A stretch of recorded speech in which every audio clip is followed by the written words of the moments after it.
Bom dia a todos. Muito obrigado pela presença de todo mundo que está aqui, despendendo um pouco do tempo nesse sábado. E hoje nós vamos discutir doença de Chagas, uma parceria entre alguns médicos pesquisadores brasileiros e pesquisadores e médicos argentinos. Uma parceria entre a Sociedade Brasileira de Cardiologia e a Sociedade de Cardiologia da Argentina. Então, essa nossa discussão hoje nós contamos aqui, são 4 palestrantes, e eu vou começar aqui dando algumas indicações, as direções, como nós devemos participar, vocês que estão aí nos ouvindo. Primeiro, eu quero me apresentar, meu nome é Odilson Silvestre, eu sou médico cardiologista, eu vou ser o moderador. Eu quero começar falando um pouquinho para quem está participando em relação à forma de enviar as perguntas. Primeiro, vocês têm embaixo um ícone, embaixo na tela à direita, que é o Q e A. Então, as perguntas devem vir ali e eu ficarei monitorando e nós faremos uma discussão ao final, depois das palestras. E, além disso, o chat está liberado aqui para a participação de todos e nós faremos na seguinte sequência. Primeiro, nós começaríamos com a palestra do Dr. Salvador, em seguida a doutora Aida, eu falarei e o Dr. Luiz. Eu quero apresentar os nossos palestrantes, começando pelo professor Salvador Hassi, que é o professor titular de Cardiologia da Faculdade de Medicina da Universidade Federal de Goiás. Professor do Programa de Pós-Graduação em Ciências da Saúde da Faculdade de Medicina da Universidade Federal do Goiás. O professor Salvador vai falar sobre a situação atual de doenças de Chagas no Brasil e no mundo. Apresentar também a professora Aida Nunes Burgos, que vai falar sobre marcadores prognósticos na cardiomiopatia chagásica. A professora Aida é presidente do Comitê Nacional de Chagas, da Federação Argentina de Cardiologia, professora da Faculdade de Medicina UNSA e chefe do Serviço de Cardiologia do Hospital Papa Francisco, em Salta. E o professor Luiz Aguinaga, que vai falar sobre a prevenção primária de morte súbita com CDI e cardiopatia chagásica. O professor Luiz, ele é vice-presidente da Federação Argentina de Cardiologia, diretor do Centro Integral de Arritmias de Tucumã e co-diretor master em eletrofisiologia cardíaca. Então, são palestrantes bastante qualificados e nós vamos, então, sem mais delongas, dar início aqui ao nosso ciclo de palestras, são 4. Ao final, como eu disse, nós teremos aqui as perguntas e eu direcionarei para cada palestrante. Eu quero começar, então, com o professor Salvador Hassi, que vai falar sobre a situação atual da doença de Chagas no Brasil e no mundo. Professor Salvador, por favor, fique à vontade.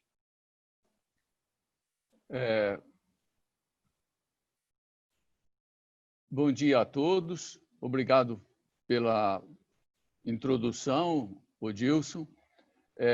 Um bom dia especial à professora Aida e ao professor Luiz Aguinaga.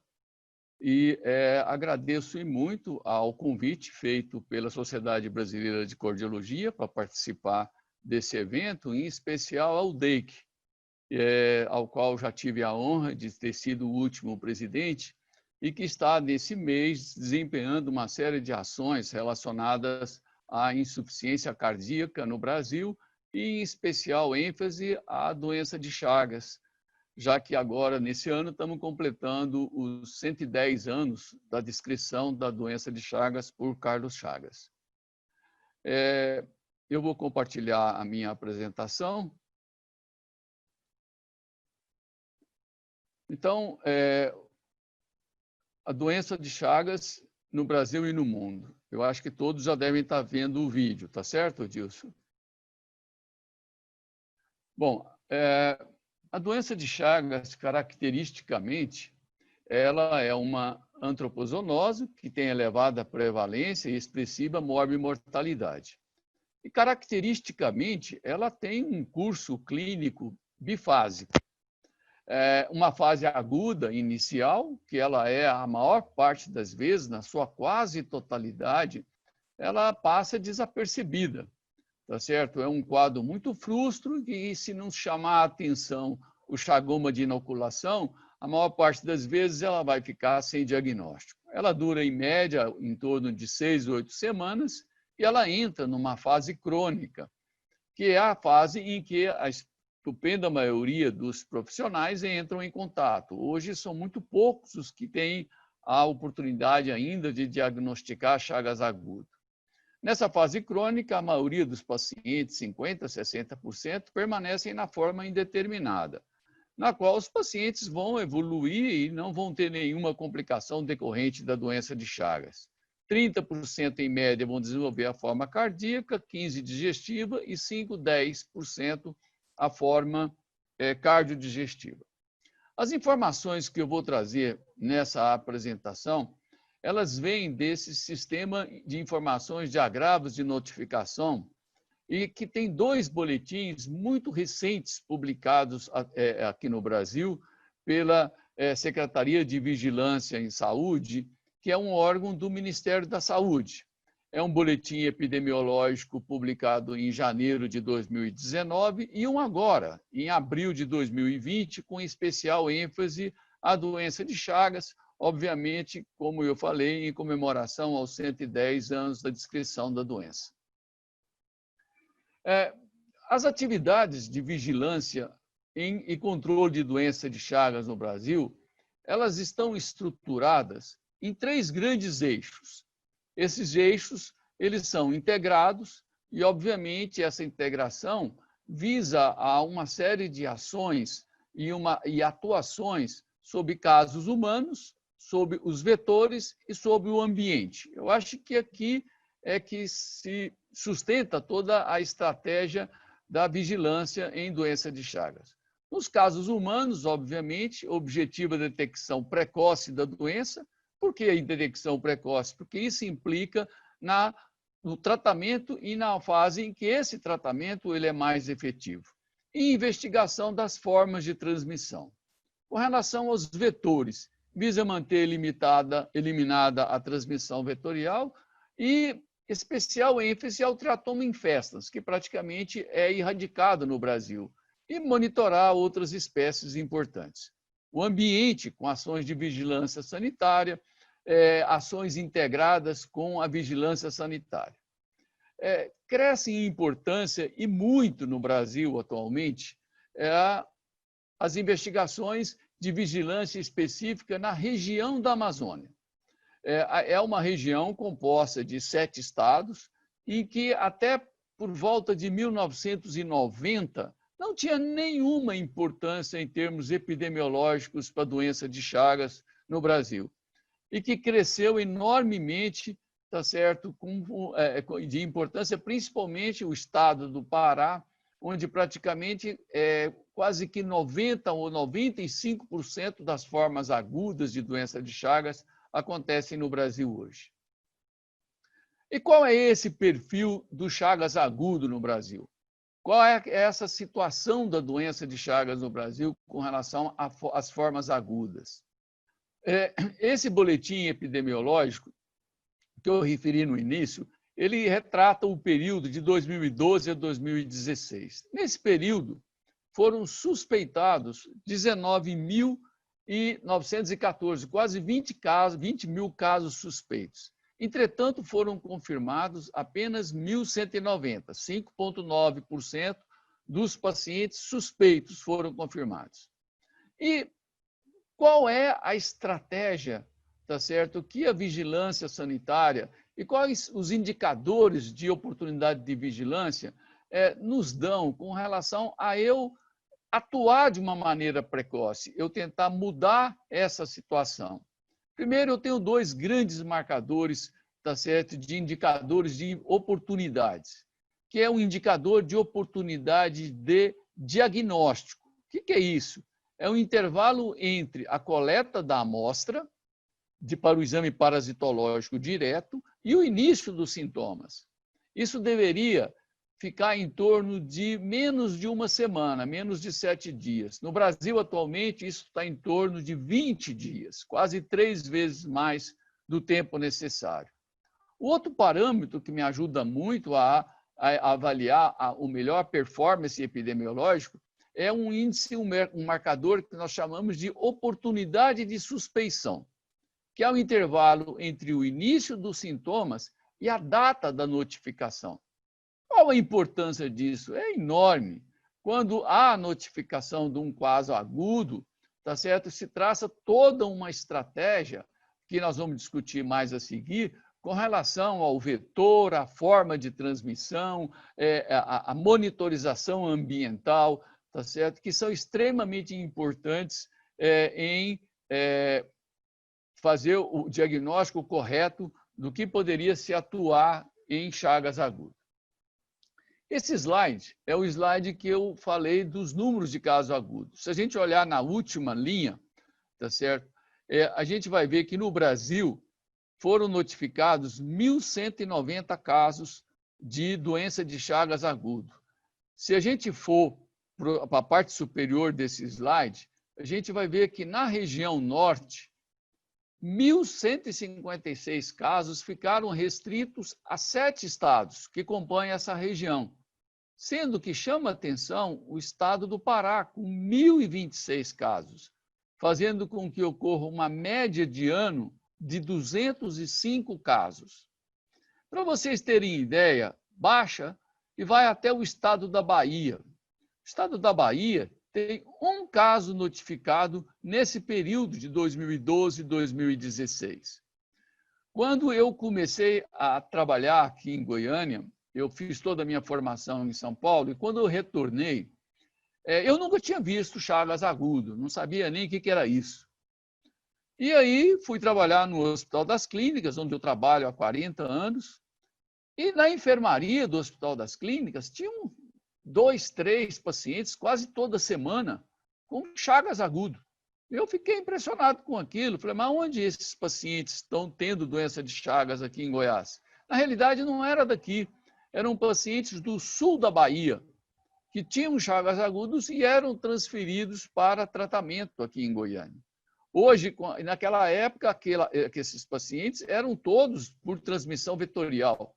E com o belíssimo trabalho que foi feito a partir do final dos anos 70, com a erradicação química, desapareceu a transmissão vetorial praticamente no Brasil. E a gente vê que a Bahia, nesse período, olha aqui, ó, um caso, tá certo, de doença de Chagas. Enquanto lá no Pará, 1.026 casos, 205 casos anos. Isso dá um coeficiente médio de infecção de 2,88, é o número de pacientes infectados por ano. Se vocês comparar na última linha, vocês veem que no Brasil isso aí é 0,1. Então, concentra hoje, na realidade, o Chagas agudo no norte do país. E é lá que é um grande problema, tá certo, que o Brasil hoje tem que enfrentar. Aqui as características desses pacientes. A grande maioria é sexo masculino, as grávidas são uma porcentagem muito pequena, 3%, a faixa etária de 20 a 49 anos, a raça negra e a escolaridade baixa de 1 a 9 anos. Tá certo? É o retrato deles. E aqui é um slide muito interessante. Vocês veem que isso aqui embaixo está por mês do ano, e que o Chagas agudo ele aparece muito mais do mês de agosto até janeiro e fevereiro do ano seguinte. Durante todo esse período, 2012, 13, 14 e tudo mais. Isso coincide com o período da safra do açaí, principalmente no Pará. E é hoje o principal meio de transmissão por via oral, tá certo, naquela região. E é onde ele é mais manipulado, mais colhido e mais armazenado. E é onde ele é infectado pelo triatomídeo infestado de Trypanosoma cruzi. Aqui é um gráfico mostrando, obviamente, por regiões. Vocês veem essa linha vermelha, é a linha da transmissão na região norte. Vocês veem que ela está num crescendo, tá certo? Mostrando a importância dessa transmissão por esse meio. Enquanto que as outras linhas de baixo, elas estão uniformes, num nível baixo, ou seja, o restante do país não mostra esse tipo de problema. E aqui é a transmissão por via oral, a maneira como essa transmissão de Chagas agudo é realizado hoje no Brasil, nesse período. A gente vê que a transmissão por via oral praticamente monopoliza a quase totalidade dos chagas agudos, com mais de 70% delas. A monitorização, a transmissão vetorial baixa, a transmissão vertical, que seria a transplacentária, também baixa, por transplante baixo, e chama a atenção uma fragilidade epidemiológica no Brasil. Vocês veem que em branco é uma porcentagem alta, de quase 17% dos pacientes. Nós não sabemos como esse paciente adquiriu a sua doença de Chagas agudo, tá certo? Mostrando aí uma fragilidade epidemiológica muito importante e que deve, obviamente, exigir uma diminuição desse patamar. Aqui as formas também de transmissão num gráfico que nos dá uma visão bem ampla, a gente vê que o vermelho é a transmissão por via oral, ela está em um crescendo, enquanto que as outras formas de transmissão, elas estão estacionadas num patamar baixo. Tá? Portanto, então, diante desse cenário de Chagas agudo e dessa transmissão por via oral, e essa concentração na região norte, em específico, com maior intensidade em Amazonas e no Pará, o que nós podemos fazer para poder melhorar esse cenário? O que é que sugere os boletins epidemiológicos brasileiros? Primeiro é investigar os casos suspeitos de transmissão por via oral, principalmente nesse contexto da região. Tentar identificar a forma como esses pacientes estão sendo contaminados. Hoje já se tem uma ideia muito grande. A estupenda maioria deles é por ingerir o açaí sem esse açaí ter sido fervido ou ter sido pasteurizado. Lá no Pará se tem muito o hábito de vender o açaí fresco nas estradas, tá certo? E aquele açaí é consumido de uma maneira não ideal do ponto de vista de higiene e o indivíduo contamina, tá certo? Na ingestão de um açaí não adequadamente processado. Obviamente que o açaí exportado, o açaí pasteurizado, ele fica livre desse tipo de contaminação. Mas o açaí fresco vendido em loco, tá certo? Não. Tanto que nós não temos descrição de doença de Chagas agudo por ingesta de açaí na região sul, centro-oeste, norte, ou mesmo no açaí exportado. Esse é um perigo para essa região específica. Melhorar aqueles índices epidemiológicos que eu falei, principalmente a notificação precoce e o diagnóstico precoce. São duas armas extremamente importantes para melhorar esses indicadores epidemiológicos e atuar terapeuticamente numa fase favorável da doença de Chagas. E o controle da transmissão vetorial, que ela é muito bem feita no Brasil. Entretanto, não se pode abaixar a guarda, tá certo? Porque existem formas autóctones peridomicílio em regiões ainda de grandes matas em que pode-se encontrar o triatomídeo. Nesse sentido, relativamente a notificação faz com que se faça o controle químico daquela região. Com relação à epidemiologia da doença de Chagas crônico, hoje na América Latina, que é a grande reservatório desse tipo de paciente, presume-se que há 6 milhões de pessoas infectadas pelo Trypanosoma cruzi.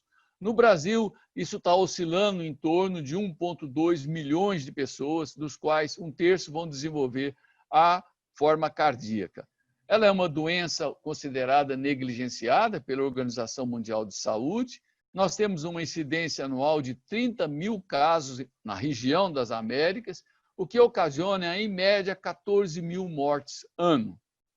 E a população em risco, em áreas expostas, ela está em torno de 70 milhões de pessoas. Essa é uma visão geral, tá certo, da epidemiologia da doença de Chagas e que foi descrita no último consenso brasileiro sobre doença de Chagas em 2016. Esse foi um estudo que nós realizamos aqui em Goiânia. Esse estudo foi realizado em 2005 e, nessa ocasião, na realidade, eu não queria saber muito de etiologia de insuficiência cardíaca. Eu queria saber, numa insuficiência cardíaca com início recente dos sintomas, aquela ICC que começou há menos de 3 meses da vinda do paciente ao hospital, quais eram os marcadores prognósticos dela? A gente já sabe, a gente vai ter oportunidade de ver hoje ainda, marcador prognóstico em insuficiência cardíaca crônica. A literatura é muito rica nisso, mas não é insuficiência cardíaca de recente começo, aquela aguda, tá certo? Não aguda de descompensação grave, mas aquele paciente que começou a ter sintomas só 3 meses. Ele ainda não foi tratado, ele ainda é virgem de medicação. Será que os marcadores são os mesmos da insuficiência cardíaca crônica?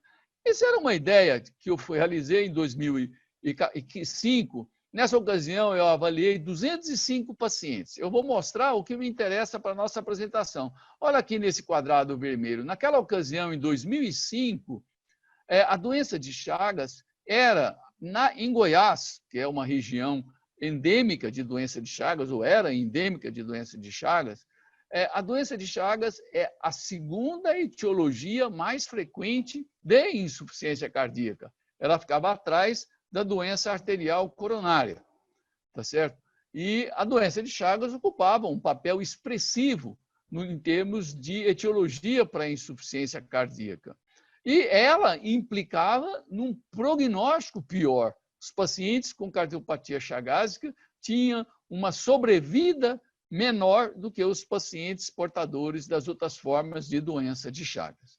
10 anos depois, agora em 2015, no Brasil se realizou um grande estudo de pacientes internados com insuficiência cardíaca descompensada. E vários parâmetros foram analisados nesse estudo. É um estudo chamado BREATH, capitaneado pelo Dr. Denilson, e que já está publicado em sua segunda edição. Essa é a primeira fase dela, que mostrava que no Brasil a doença de Chagas com etiologia de insuficiência cardíaca já tinha ficado lá para trás.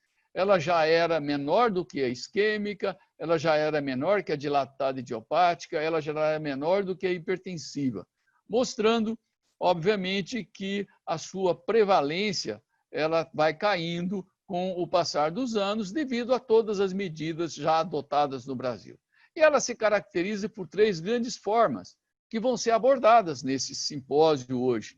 O tratamento da insuficiência cardíaca e também a forma arritmicogênica com o implante profilático de CDI, que é um dos temas dessa apresentação. Usualmente, a forma arritmogênica e insuficiência cardíaca, elas vêm, na grande maioria, juntas. E são as 2 formas mais comuns. Tanto por bradiarritmia, um BAVT, frequentemente encontrado em nosso meio, como as formas de taquicardia ventricular, que são a causa mais frequente da morte súbita no paciente chagásico. Ele se apresenta usualmente na sua forma crônica, com uma cardiomegalia, pode ter graus de congestão pulmonar, um ecocardiograma com área cardíaca crescida, ventrículo esquerdo bem dilatado. Frequentemente encontramos caracteristicamente esse aneurisma de ponta, com trombo em seu interior, tá certo? E muitas vezes, em 15%, a concomitância da forma digestiva com megacolo, aqui já com o implante de um CDI, tá certo? Para prevenção, aqui nesse caso aqui, secundária de morte, tá certo? Cardíaca. Já nesse caso, sem congestão nenhuma no pulmão, pela compensação clínica e predominância de falência cardíaca direita. Bom, qual que é, no nosso meio, tá certo?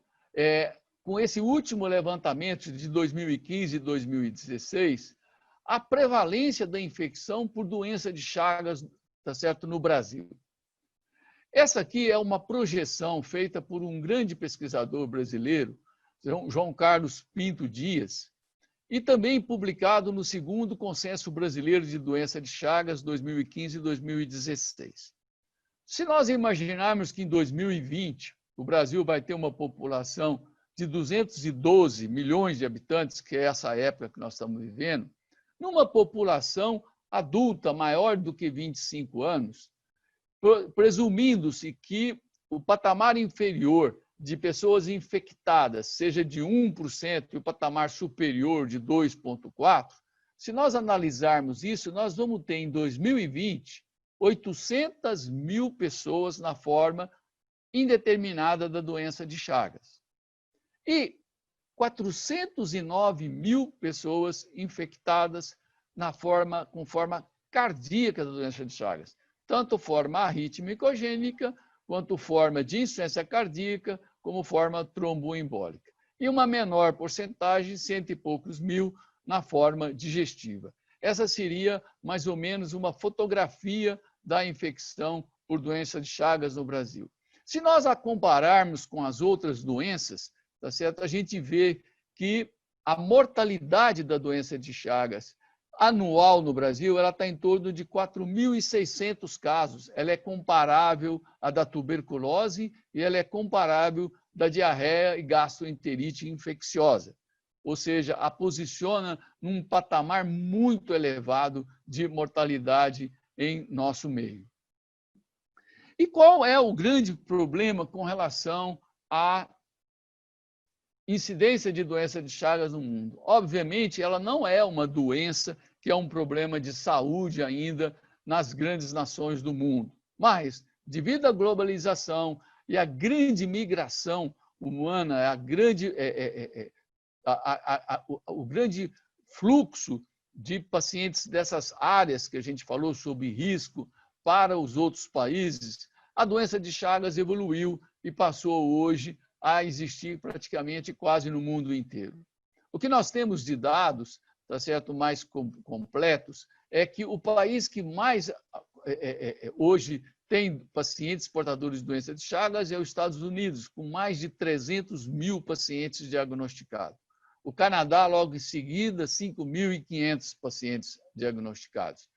A Europa, presume-se que hoje já se tenha quase 100 mil, ou mais de 100 mil pacientes na Europa, sendo que a grande parte deles se concentra na Espanha, principalmente em Barcelona. Da mesma maneira, uma população expressiva no Japão e na Austrália, devido principalmente à migração desses tipos, a facilitação de migração para a Austrália, para membros aqui do Brasil, e o grande número de japoneses que migraram para a procura de trabalho no Japão.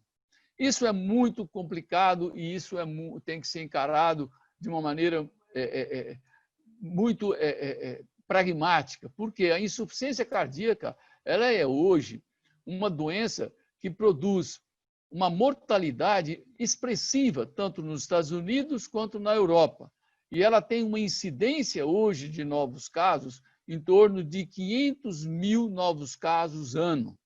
E, obviamente, é uma situação de extrema gravidade nesses países. E a migração desses pacientes com uma cardiopatia que tem uma tendência para a evolução para a insuficiência cardíaca é mais um agravante para esses países. Muito obrigado. Isso aí era o que eu tinha para expor. E depois, na discussão, estou aberto a algum outro questionamento. Odilson. Muito obrigado, professor Salvador. Deixa eu, se o senhor puder só encerrar. Eu vou stop share. Isso. Muito obrigado pela excelente explanação, professor Salvador. E deu essa noção geral de como nós estamos atualmente no Brasil em relação à doença de Chagas. Não é um problema do passado, é um problema do presente e do futuro.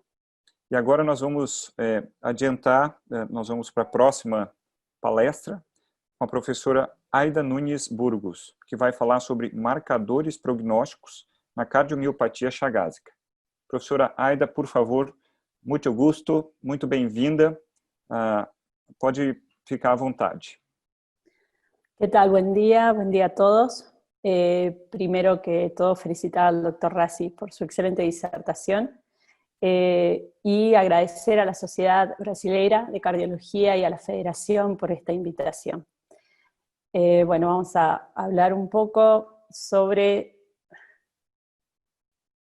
Acá estamos. Bien, vamos a hablar un poco sobre lo que son los factores pronósticos en la enfermedad de Chagas. Primero, que no poseo conflictos de interés para la siguiente disertación. Sabemos, como lo explicó el doctor Rassi, la enfermedad de Chagas se divide en dos grandes grupos, el Chagas agudo y el Chagas crónico. El Chagas agudo en su forma de transmisión vectorial, congénita, transfusional y por vía oral, como lo explicaba el doctor. Y el Chagas crónico, que se divide en dos grandes grupos también, sin patología demostrable o periodo indeterminado, y con patología demostrable, que es el que generalmente también nos lleva mucho trabajo a nosotros los cardiólogos, en sus diferentes presentaciones: alteraciones cardiológicas, arritmogénicas o insuficiencia cardíaca, alteraciones digestivas con las diferentes megavísceras, y alteraciones neurológicas en los trastornos disautonómicos, accidentes cerebrovasculares. Sabemos que del 100% de los pacientes que tienen o presentan serología para Chagas, un 70%, que es un gran grupo, va a cursar en este periodo indeterminado, y el 30% restante, un 10% también, va a presentar alteraciones gastrointestinales, megacolon o megaesófagos, y un 20 al 30%, que es lo que más vemos nosotros en nuestra población, las alteraciones cardiológicas, insuficiencias cardíacas y diversos tipos de arritmias que seguramente el doctor Aguinaga nos va a explicar más adelante. Si hablamos un poco de la patología de la enfermedad de Chagas, esta patología en este periodo de Chagas crónico se produce a través de la agresión parasitaria directa o a través de neuraminidasas, alteraciones microvasculares, alteraciones inmunológicas y neurogénicas. Y si vemos un poco la fisiopatología de esta enfermedad, a mí me pareció muy interesante traer estas imágenes donde podemos ver en el primer corte un corte histológico normal de una célula miocárdica. En el segundo, si ustedes ven aquí, podemos observar la intensa infiltración inflamatoria que presenta la desorganización celular, y aquí en el centro de la imagen podemos observar un pseudoquiste de reactivación. En la tercera imagen lo que observamos es la intensa fibrosis que caracteriza a esta enfermedad con desorganización celular y el intenso infiltrado inflamatorio mixto. Y en esta diapositiva, que a mí me pareció sumamente interesante, encontramos tanto la fibrosis, la desorganización, que es lo que estuvimos viendo en las diapositivas anteriores, pero también, si observamos con mayor detalle, podemos observar en la membrana celular del miocito esta alteración, que esta membrana se vuelve más corrugada, al igual que también la membrana del núcleo celular, y esto es el daño y la inflamación crónica que genera esta patología. Entonces, bien, la miocardiopatía chagásica tiene peor pronóstico en comparación con el resto de las miocardiopatías, tal vez por la mayor destrucción del miocardio, por la persistencia de la actividad de la miocarditis, por la distribución difusa de las lesiones histológicas, y como vimos en los cortes histológicos, esta intensa fibrosis miocárdica que puede ser detectada mediante métodos de resonancia magnética y que tiene una correlación inversa con la función ventricular izquierda. Entonces, en el abordaje clínico de nuestros pacientes que portan esta enfermedad debemos tener en cuenta el pleomorfismo de la presentación clínica de cada uno de ellos. Y dentro de lo que son las alteraciones que podemos encontrar, encontramos los eventos cerebrovasculares isquémicos, que muchas veces estos episodios embólicos son la primera manifestación clínica de los pacientes portadores de esta enfermedad. El ictus puede ser presentado, como decíamos, en periodos donde estos pacientes cursan con una disfunción sistólica leve o no detectada. Podemos detectar también la presencia de aneurismas apicales, la presencia de trombos murales, insuficiencias cardíacas congestivas y diferentes tipos de arritmias que son, parece ser, los factores de riesgo para el desarrollo de eventos cerebrovasculares isquémicos. La disfunción sistólica del ventrículo izquierdo y el aumento del volumen de la aurícula izquierda fueron factores independientes predictivos del aumento de riesgo de accidentes cerebrovasculares. Si hablamos un poco de mortalidad, sabemos que la muerte súbita es la causa más frecuente de muerte entre un 55 y 65% de los pacientes, y que generalmente predomina en la edad media de la vida y en pacientes con afecciones miocárdicas menos extensas. Y dentro de lo que son los métodos complementarios que nosotros podemos utilizar para estratificar a nuestros pacientes, encontramos la ecocardiografía. La ecocardiografía es un método complementario muy útil, no invasivo y que generalmente es accesible y nos da mucha información.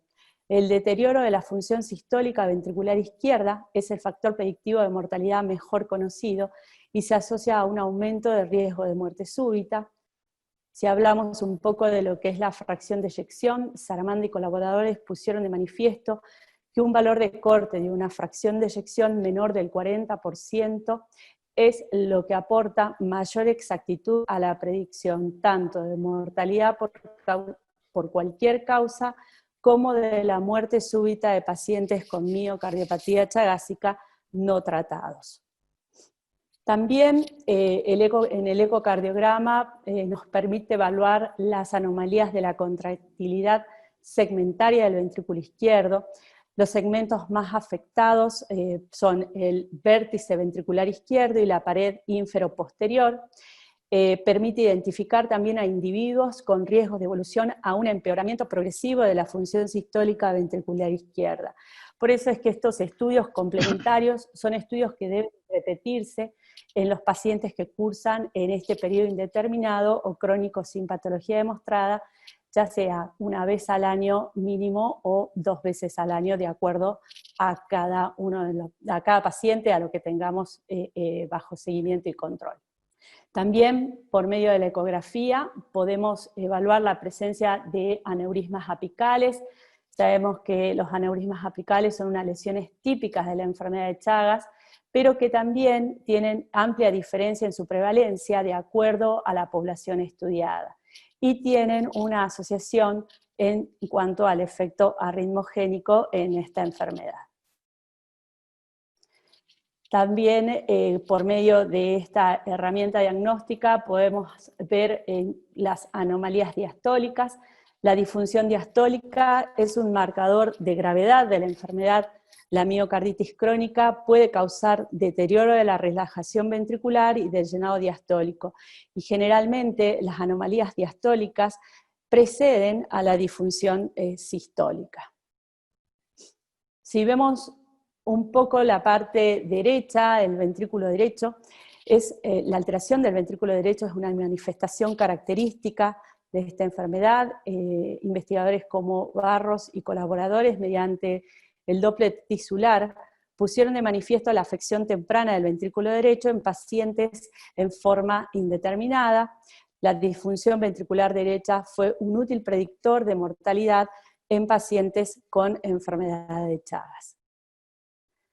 Bien, también si hablamos de lo que son los estudios complementarios que nos permiten estratificar a nuestro paciente, podemos tener, es una herramienta diagnóstica muy importante, la taquicardia ventricular no sostenida en el registro de Holter de 24 horas o en una prueba de estrés, se asocia de manera independiente a mayor mortalidad. La presencia de arritmias ventriculares tienden a estar relacionadas con el grado de disfunción cardíaca, aunque también pueden presentarse en pacientes con función ventricular izquierda conservada.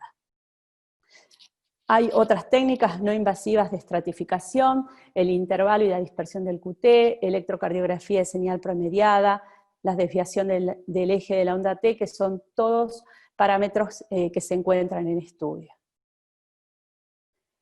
Y si hablamos un poco de lo que es la radiografía de tórax, sabemos que es un método complementario que tiene una baja sensibilidad para la detección de la cardiopatía chagásica, ya que puede existir disfunción ventricular con radiografías normales, pero también es un método complementario que es de fácil accesibilidad y que cuando se evidencia cardiomegalia en una radiografía de tórax podría ser un factor predictivo de riesgo de muerte súbita en pacientes con Chagas crónico.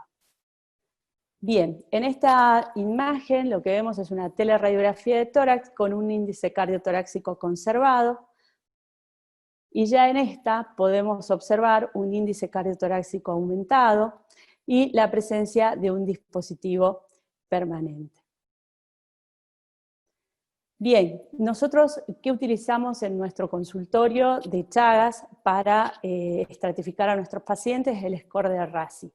El score de RASI predice mortalidad, se evalúan 6 factores pronósticos de manera independiente, a los cuales se les adjunta una puntuación, y podemos observar como factores de riesgo la clase funcional 3-4 de la New York Heart, que obtiene 5 puntos, la presencia de cardiomegalia, como vimos anteriormente en las radiografías de tórax, que ya también obtendría 5 puntos, la presencia de anomalías del movimiento de la pared segmentario global en el estudio ecocardiográfico con 3 puntos, la presencia de taquicardia ventricular no sostenida en el estudio de Holter, también una puntuación de 3 puntos, la presencia de bajo voltaje del QRS en el electro 2 puntos y el sexo masculino 2 puntos. Posterior a esto, lo que se realiza es una sumatoria de todos estos puntos, de los puntos obtenidos, y dividimos en riesgo bajo de 0 a 6 puntos con una mortalidad del 5%, al 5 años del 2%, perdón, un riesgo intermedio de 7 a 11 puntos con una mortalidad del 18%, y riesgo alto de 12 a 20 puntos con una mortalidad del 63%. Bien, a mí me pareció interesante traer 2 casos clínicos. El primer caso clínico es un paciente de sexo masculino de 38 años que concurre al consultorio de enfermedad de Chagas en el servicio de cardiología de nuestro hospital con un motivo de consulta de realizar un control. El paciente es de Potosí, de Bolivia, y tiene el antecedente de Chagas diagnosticado en la infancia. Su serología es una hemaglutinación indirecta de 1/32 y ELISA positivo. Se le realiza el electrocardiograma, donde podemos ver la presencia de bloqueo de rama derecha y de bloqueo anterior izquierdo, y si observamos con mayor atención aquí la presencia de un bloqueo aurículo-ventricular de segundo grado. Se realiza la radiografía de tórax, donde observamos un índice cardiotorácico aumentado. El ecocardiograma nos informa dilatación de las cavidades izquierdas, con un diámetro diastólico del ventrículo izquierdo de 60 milímetros y una fracción de eyección del 38%. A este paciente le solicitamos el estudio de Holter, un paciente asintomático. Se solicita el estudio de Holter, donde podemos observar una alta densidad rítmica, la presencia de taquicardia ventricular no sostenida, y lo que nos llama la atención dentro de todo este trastorno eléctrico que presenta es que en el estudio de Holter no se documenta el bloqueo auriculoventricular que el paciente presentaba en el electrocardiograma de inicio. Entonces, el estudio de Holter nos informa un ritmo sinusal dominante, con una alta densidad de extrasístoles ventriculares, polimorfas, bigeminias, duplas, tripletas, taquicardia ventricular no sostenida. Si nosotros a nuestro paciente asintomático le realizamos el score de RASI por medio de los estudios complementarios realizados, obtenemos una puntuación de 13 puntos con un 63% de mortalidad.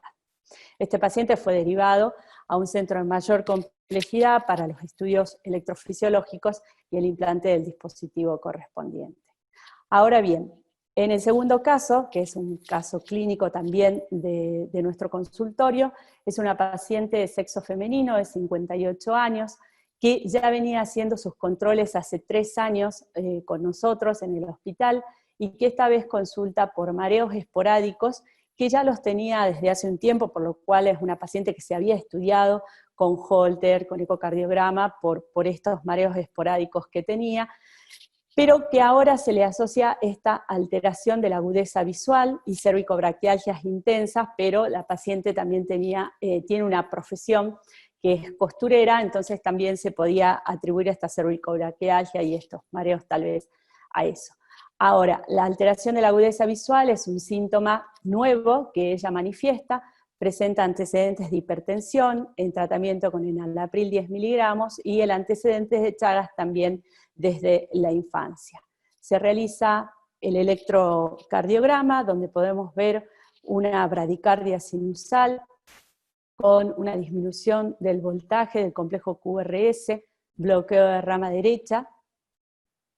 Se solicita el estudio de Holter, donde observamos también la bradicardia sinusal, y también lo que podemos ver son 3 episodios de pausas mayores a 2500 milisegundos. Pero así también en este estudio observamos extrasístoles ventriculares, episodios de bigeminia, trigeminia y este evento de taquicardia ventricular. Esta paciente quedó internada en la unidad coronaria, se le realizó el ecocardiograma Doppler, que muestra una fracción de eyección del 55% y no más alteraciones. Queda medicada con amiodarona, aspirina y su enalapril, que ya lo tomaba. Se solicita la cinecoronariografía, que no muestra alteraciones significativas, y se solicita también un estudio electrofisiológico que informa de disfunción sinusal leve, deterioro leve de la conducción auriculoventricular a nivel supraisquiano, y también inductibilidad supraventricular y ventricular negativa, por lo que los electrofisiólogos le solicitan un marcapasos de DDR. Esta paciente concurre nuevamente, después del implante de su dispositivo, al control del consultorio. Se le pide una radiografía donde se puede observar el dispositivo, y en esta placa, que es muy linda, se puede observar también el implante de los cables del generador.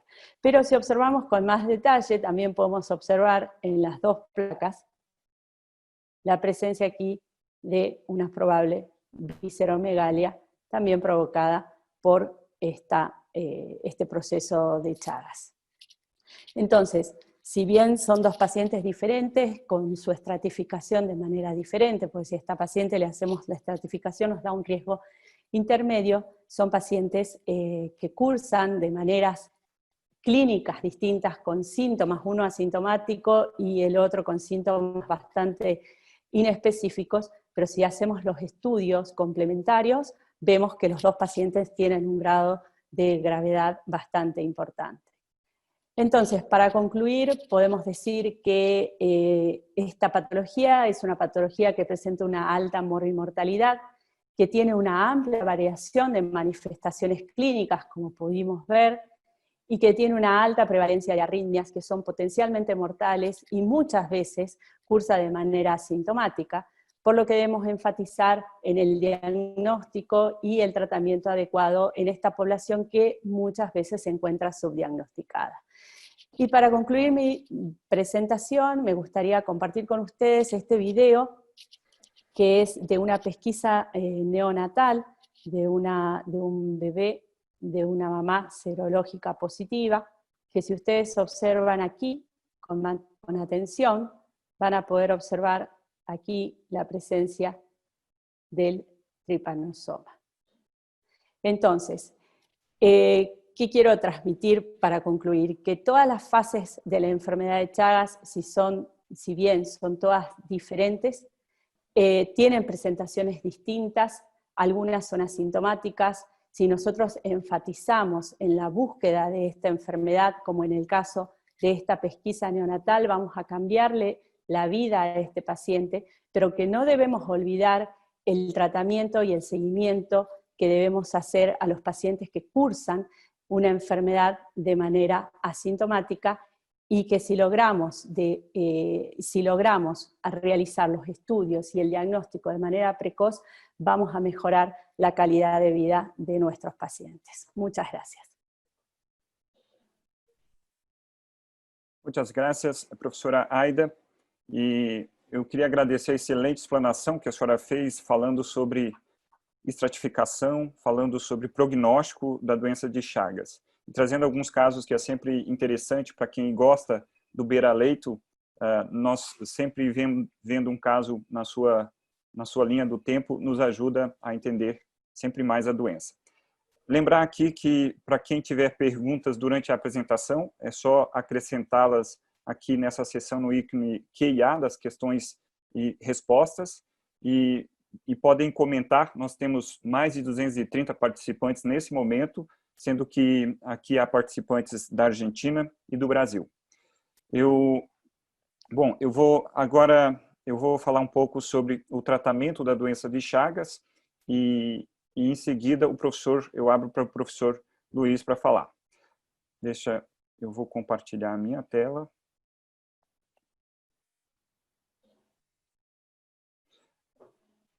Se tiver alguma coisa errada, por favor, professor Salvador ou o Bruno me avisem. Bom, vou falar um pouquinho sobre o tratamento da cardiomiopatia por doença de Chagas.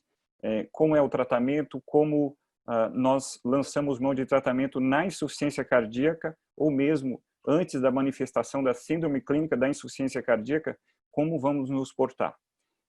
Eu optei por não trazer o tratamento específico antitripanossoma e falar apenas do tratamento da insuficiência cardíaca em si, com os medicamentos que fazem um bloqueio neuromoral. E para falar de doença de Chagas, no geral, quando nós vamos falar de insuficiência cardíaca, a principal literatura é americana, né? Os principais estudos são de lá, eles lideram em termos de insuficiência cardíaca, especialmente insuficiência cardíaca por causa isquêmica ou hipertensiva ou as outras causas. E aqui eu trouxe essa figura ilustrativa, quem assistiu à Copa de 1994, que o Brasil ganhou. O Lalas era um grande jogador americano e os Estados Unidos, nesse momento, eles não tiveram protagonismo. Quando a gente vai falar de doença de Chagas, é como no futebol, é Brasil e Argentina, tá certo? Então, eu trouxe aqui então o Pelé e o Maradona, não para dizer quem é melhor dos dois, mas sim que são importantes figuras, são protagonistas aí. Em doença de Chagas, é Brasil e Argentina que trazem as principais referências, é onde a doença é endêmica e é um problema de saúde pública nosso, que estamos nessa região tropical. Assim como de outros países da América Latina, a doença de Chagas, pelo retrato que o professor Salvador nos deu, é uma doença que vai continuar, que ela é endêmica no Brasil e é endêmica também em outros países da América Latina, indo até o México. Indo agora, claro, com a migração para outros países do mundo, mas é um problema menor por lá, já que a exportação aqui é onde nós temos a endemia. E há um grande problema quando nós vamos falar de tratamento da doença de Chagas, que é justamente dizer, vem cá, eu posso tratar a insuficiência cardíaca por miocardiopatia chagásica, assim como eu trato as outras miocardiopatias? Então, veja, eu trouxe aqui, eu fiz esses gráficos para mostrar como os dados, de onde que nós temos os dados para fazer extrapolação. E aqui dizendo que tem um pouco de culpa nossa aqui, os hermanos da América Latina, nós, brasileiros, argentinos, por quê? Quando nós olhamos todos os casos de insuficiência cardíaca, fica em torno de 10% a 15% de prevalência. Então, os casos de insuficiência cardíaca, em torno de 15% são causados por Chagas. E nós vemos aqui nessa prevalência, nessa casuística do Sandrigo, feita em 2008, que era 15%. O professor Salvador mostrou a casuística do Breath, mostrando 10%.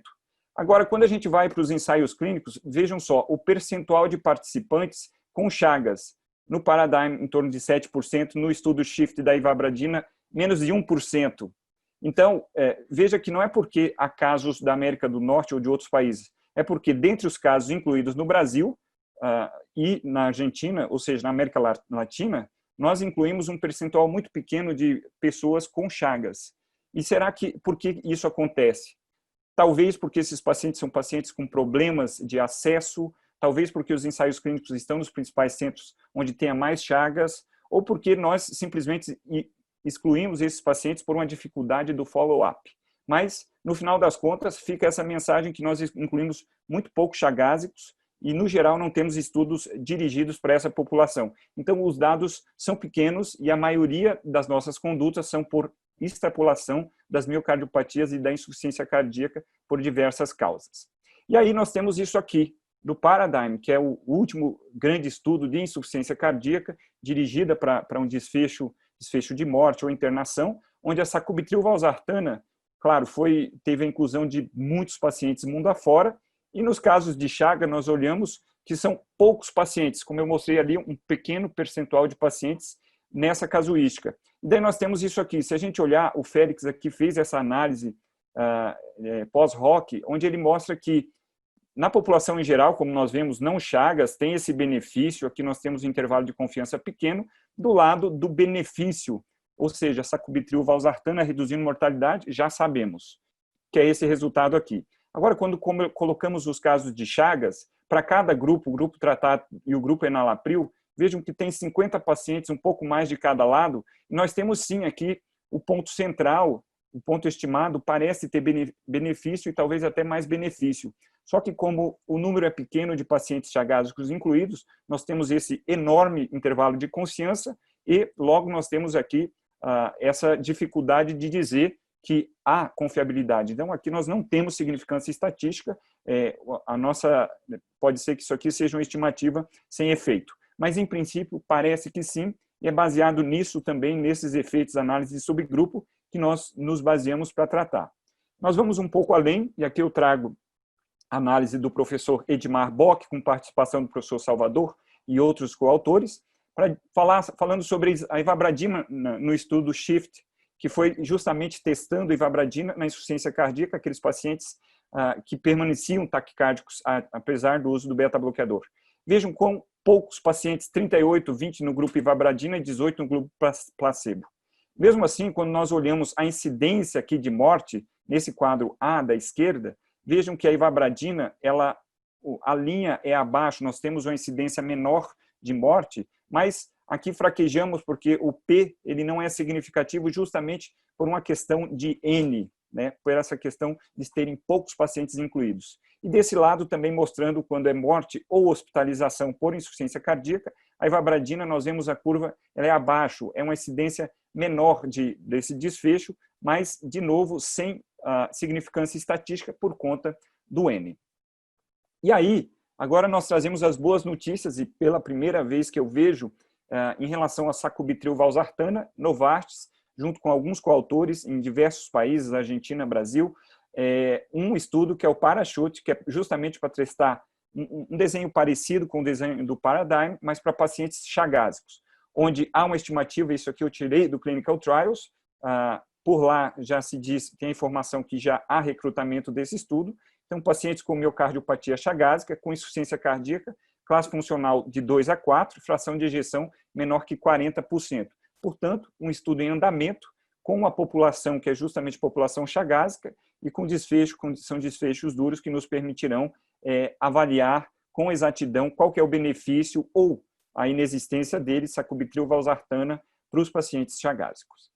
Bom, então, daí nós tiramos que realmente existe uma certa limitação em relação aos dados, e aqui eu trouxe em relação à insuficiência cardíaca em geral, para dizer que, sim, nós sabemos que existe o benefício na insuficiência cardíaca em geral, e esse quadro, esse forest plot, é uma meta-análise, uma network meta-análise mostrando qual que é o benefício, quais são os medicamentos, desde 87, quando começam os primeiros estudos de inibidores de ECA, até agora, qual é o real benefício dessa terapêutica para a população com insuficiência cardíaca. Então, ele mostra aqui que quase 70% de redução de risco de desfecho, no caso morte, em especial com o sacubitril valsartana, beta-bloqueador e bloqueador dos mineralocorticoide, a espironolactona. Então, mostrando todo esse efeito, os chagásicos são poucos, estão aqui pelo meio, mas mostrando que esse benefício existe. Isso é às custas, aqui nessa linha do tempo dos estudos, os principais que hoje norteiam a nossa conduta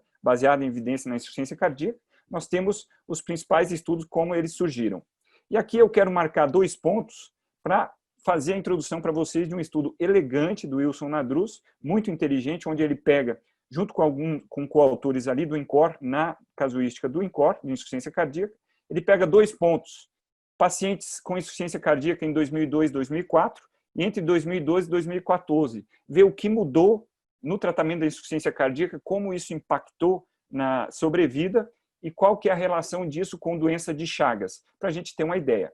Então vejam, na curva de sobrevida da população em geral, aqui eu não estou tirando só pacientes chagásicos, eu tenho as 2 coortes. Então a sobrevida é muito maior agora, claro, 10 anos depois, em relação a 10 anos antes. Né? Se nós olharmos na linha do tempo, a gente não tinha tantos pacientes, o beta-bloqueador não era tão usado, a gente não tinha outras medicações, agora nós já temos um tratamento melhor, um entendimento melhor da doença 10 anos depois, e os pacientes têm benefício aqui com a mortalidade menor.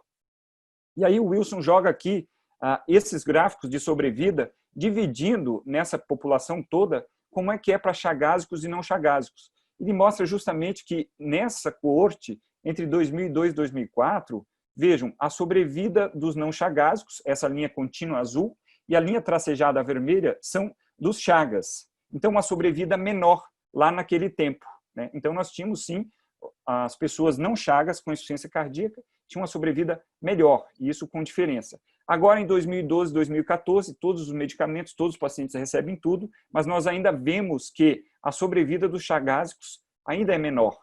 Será que eles não estão recebendo os medicamentos? O que acontece aqui?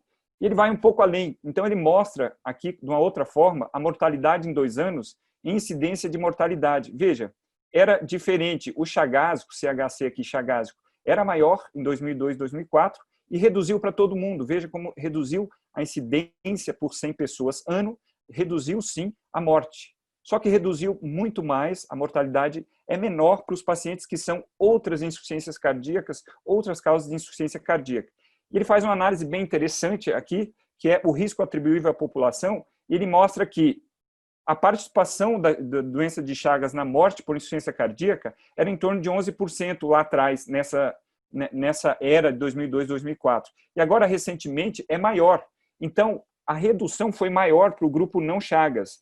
E a participação em termos de morte dos pacientes com Chagas é maior. Isso aqui tem diferença, mostrando que sim, a terapêutica ajudou os chagásicos, mas não ajudou tanto quanto ajudou os pacientes que não são chagásicos. Como explicamos isso? Será que é a questão do parasita? Será que é a questão fisiopatológica de ativação neuromoral e outros mecanismos que nós não conseguimos cortar, conforme a professora Aida mostrou? Ou será que é a questão de determinante socioeconômico? Então, essas são perguntas que ainda ficam para discussão. Mas o que ele consegue mostrar é o seguinte, nessa tabela, mostrando o tratamento não Chagas versus Chagas, agora na era mais recente. Vejam, aqui eu vou chamar a atenção o que tem diferente. É a dose do beta-bloqueador, né? O carvedilol, nos pacientes que são não Chagas, vejam, a dose é maior, em média 50 miligramas dia, né? E nos não Chagas, em média 25, a metade da dose. Isso tem diferença. Ok, em mediana aqui, na verdade. Então, isso tem diferença, nós sabemos que o beta-bloqueador é importante e tem uma discussão aí que é justamente o beta-bloqueador no doente chagásico. Mas essa é uma forma de nós explicarmos porque esses pacientes morrem mais. E quando a gente olha, e aqui eu trago essa publicação excelente do professor Edmar Bock, 2017, no JACC, onde ele, o Vitor e outros autores, eles fazem um compilado dos estudos mostrando o tratamento da insuficiência cardíaca por Chagas, usando os medicamentos de insuficiência cardíaca geral. Vejam qual é o problema, eu quero chamar a atenção para essa coluna, a coluna dos Ns, dos estudos. Estamos acostumados com milhares de pacientes nos nossos ensaios clínicos. Aqui o que nós vemos são estudos pequenos, algumas são subanálises de estudos grandes, então os Ns são pequenos. Eles não nos permitem concluir muitas coisas. E aqui são vários estudos de beta-bloqueador, de digoxina, de inibidor de ECA, outros medicamentos usados na insuficiência cardíaca, mas com Ns pequenos de estudos retrospectivos, onde isso limita um pouco a nossa qualidade da evidência.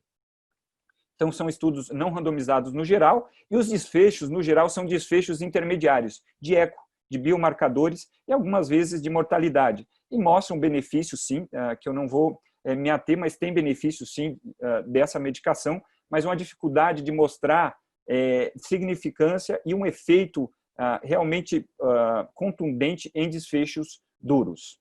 E aqui eu trago a nossa união, né, em relação ao consenso americano, muito parecido com o consenso latino-americano, publicado nos artigos brasileiros de cardiologia, onde as indicações com as recomendações e o grau de evidência, onde nós vemos, de uma certa forma, as indicações de tratamento da doença da miocardiopatia por Chagas, muito parecido com o da insuficiência cardíaca geral, Chagas entra aqui, mas nós temos uma certa dificuldade de bater na evidência classe A, né? Então, nós não temos um grau A de evidência, porque até aqui nós não tivemos nenhum ensaio clínico de grande porte realmente direcionado para isso, como vai ser agora o Parachute. Então, nós temos, sim, recomendações que vão de 1, 2A e 2B, mas com a qualidade das evidências, com aqueles estudos que eu mostrei, que são estudos que têm limitação no N. Então, com isso, com todo esse abordado, eu chego à minha conclusão para dizer que realmente o tratamento farmacológico da cardiomiopatia por doença de Chagas segue as indicações da insuficiência cardíaca. Aqui nós usamos a extrapolação e esses pacientes estão dentre aqueles pacientes que foram incluídos naqueles trials, e por isso nós usamos. E os estudos com uma inclusão representativa de sujeitos, eles devem trazer mais evidências, como é o que vai acontecer no caso do parachute sacubitril/valsartana, que já está em andamento. Muito obrigado.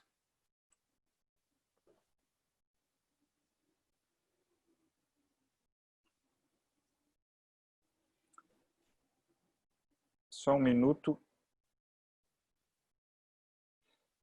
E eu aqui, depois dessa explanação, eu vou chamar, agradecer pelo espaço e chamar o nosso próximo palestrante, que é o professor Luiz Aguinaga, que vai nos falar sobre a prevenção primária de morte súbita com o CDI em pacientes com cardiopatia chagásica. Professor Luiz, muito obrigado e bem-vindo. Muchas gracias, profesor Silvestre. Bueno, presentarme de que estoy aquí en representación de la mesa directiva de la Federación Argentina de Cardiología. Agradecer a la Sociedad Brasilera de Cardiología por esta amable invitación a nosotros a compartir estas disertaciones en una enfermedad que nos importa a ambos países, como se ha mencionado, y que es un placer realmente estar acompañando a disertantes como el profesor Rassi, profesor Silvestre de Brasil, y bueno, por Argentina a la profesora Aida Núñez Burgo. El tema es un tema controversial, bastante controversial, en lo que hace a la posibilidad de indicar un cardiodesfibrilador implantable en prevención primaria de muerte súbita en pacientes con cardiopatía chagásica.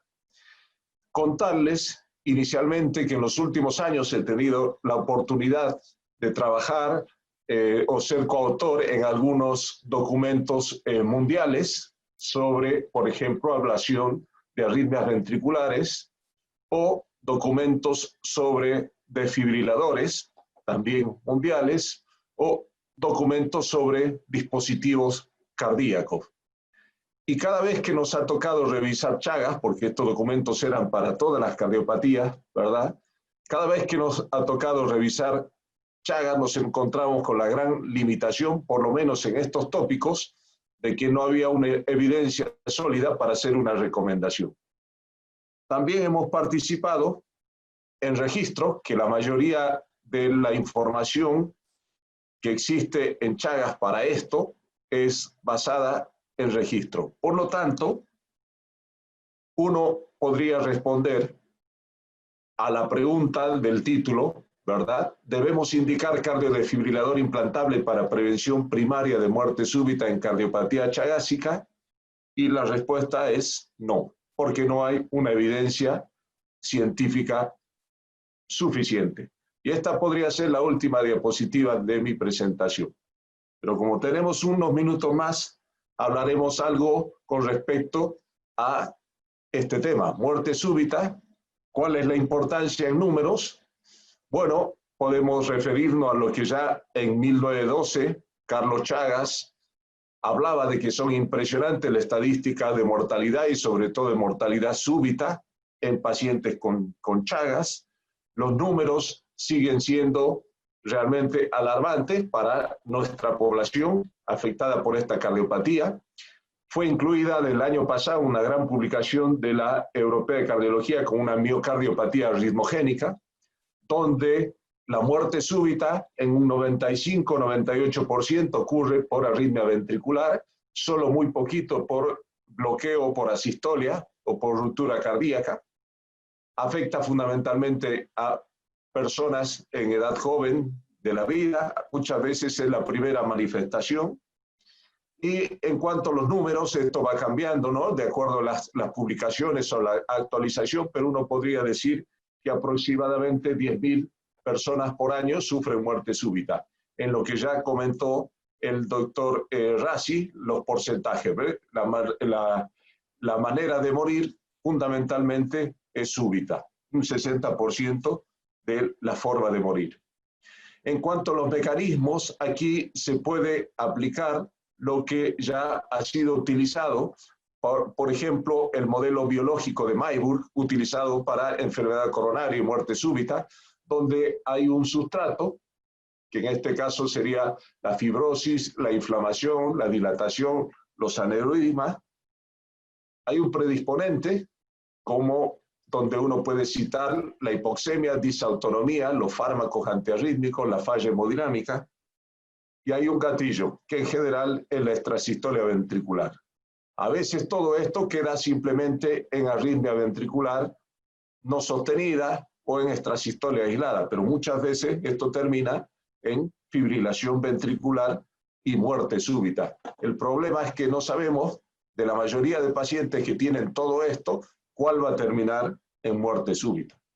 Así que ahí entra lo de la estratificación de riesgo, y en esto solo tengo una diapositiva porque ya fue mostrado por la doctora Núñez Burgos, donde uno puede decir, esta diapositiva clásica de RASI, ¿verdad?, donde se muestra los datos anuales de muerte súbita. Este es el porcentaje total de pacientes o número total de pacientes con Chagas en millones, y aquí están las muertes súbitas, ¿verdad? Este es el paciente de mayor riesgo, paciente que ha sido recuperado de una muerte súbita, un paro cardíaco con cardiopatía chagásica, y aquí quizás el menos afectado. Si uno toma estos pacientes, claro, la probabilidad de morirse es más, pero en el número global estos pacientes son la minoría. La gran mayoría de pacientes están acá, en formas más intermedias, en formas con probablemente combinación cardiopatía chagásica y disfunción ventricular, algunos con taquicardia ventricular no sostenida. Probablemente si queremos impactar epidemiológicamente en estos pacientes, en este grupo es donde más tendríamos que actuar. Si solamente actuamos en estos grupos de muy alto riesgo, el impacto sanitario a nivel de Chagas va a ser poco. Bueno, entonces los predictores que podríamos mencionar para resumir en una idea en cuanto a prevención primaria de muerte súbita, podríamos decir estructurales, la disfunción ventricular. Los marcados en negro son los que ya no hay discusión, que son predictores. La fibrosis, que está en proceso de estudio por la resonancia sobre todo. Funcionales, la clase funcional. Eléctricos, donde sin duda la taquicardia ventricular no sostenida es un marcador, un predictor de muerte súbita.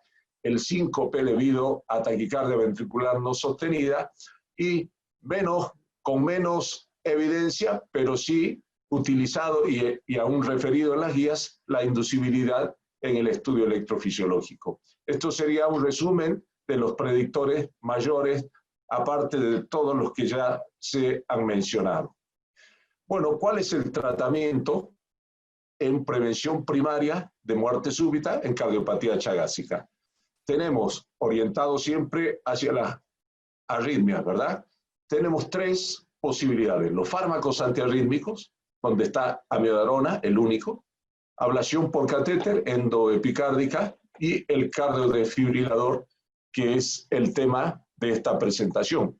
Brevemente, con respecto a amiodarona, hay acuerdo en que la amiodarona es útil, ¿sí? Hay algunos estudios, ¿sí?, como Jessica, como EPANSA, que han mostrado que, bueno, puede tener un lugar para mejorar la sobrevida, la amiodarona, en pacientes con cardiopatía chagásica. Y en este último o reciente metaanálisis se ha mostrado que, bueno, es efectiva en reducir las arritmias ventriculares.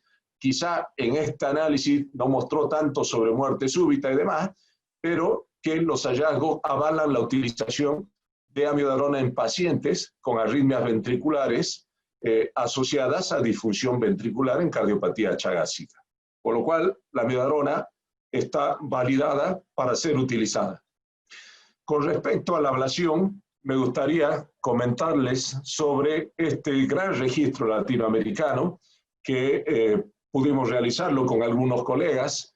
Se incluyeron más de 15.000 pacientes de 14 países. Fue el primer gran registro latinoamericano sobre ablación por catéter. Y obviamente ahí tenía que estar el sustrato Chagas con 160 pacientes de ablación de taquicardia ventricular. Probablemente la población más grande que se haya analizado de ablación en Chagas.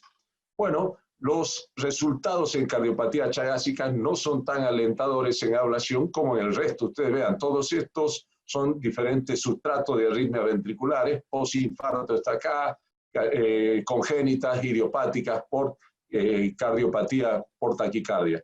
El éxito en Chagas alcanza solo el 60% en cuanto a las ablaciones. Fundamentalmente porque la cardiopatía chagásica plantea la dificultad por presentar aneurismas o trombos en la zona donde vamos a ablacionar o los sustratos epicárdicos de las taquicardias ventriculares. Y también las complicaciones fueron el grupo de mayor complicación de todos los sustratos analizados. Chagas es la arritmia ventricular con menos éxito y con más complicaciones. También mortalidad. En cuanto a mortalidad, el grupo Chagas, si bien fueron pocos los pacientes que fallecieron, pero fue el grupo más importante relacionado a otras arritmias. Y esto es una clara muestra. Participó Brasil, participó Argentina, participaron, centros donde hay una incidencia muy alta de Chagas. Entonces, cardiodesfibrilador implantable en prevención primaria de muerte súbita, han habido algunos documentos. Por ejemplo, las guías americanas 2008 sobre este tema que al referirse a Chagas en prevención primaria de muerte súbita indicaron que podría ser una indicación de tipo 2A para indicar desfibriladores. Pero claro, ellos han tomado, y todos estos documentos han extrapolado datos de enfermedad coronaria o de otras cardiopatías para asignar a Chagas. Con lo cual, en Latinoamérica, la gran mayoría de colegas no están de acuerdo con esto, con esta propuesta de las guías americanas. Lo mismo de las guías europeas. Las guías europeas proponían para Chagas en pacientes con fracción menor al 40%, una indicación 2A para con CDI. Bueno, tampoco suscribimos en el acuerdo para estas guías. Y sí, más estamos de acuerdo con las guías brasileras, que estas son las publicadas en el 2011, donde dicen que no hay evidencia que avale la indicación de CDI en prevención primaria de muerte súbita. Por lo tanto, no podemos hacer recomendaciones sobre esto. Yo creo que es indiscutible, en base de la evidencia actual, que es esto lo que hay que hacer. ¿Por qué no se puede extrapolar de otros estudios, lo que mencionaba el doctor Silvestre, también para el tratamiento de insuficiencia cardíaca, chagásico, de no chagásico? Bueno, por ejemplo, decimos Chagas es diferente a otras cardiopatías. Si uno toma un nivel similar de disfunción ventricular, por ejemplo 40, y vemos la incidencia de arritmias ventriculares, es mucho mayor en Chagas que en isquémica o en idiopática. Y si a este paciente le implantamos un desfibrilador, este paciente va a tener mucho más terapias, va a tener mayor mortalidad, va a tener mayor choques inapropiados, mayores tormentas eléctricas.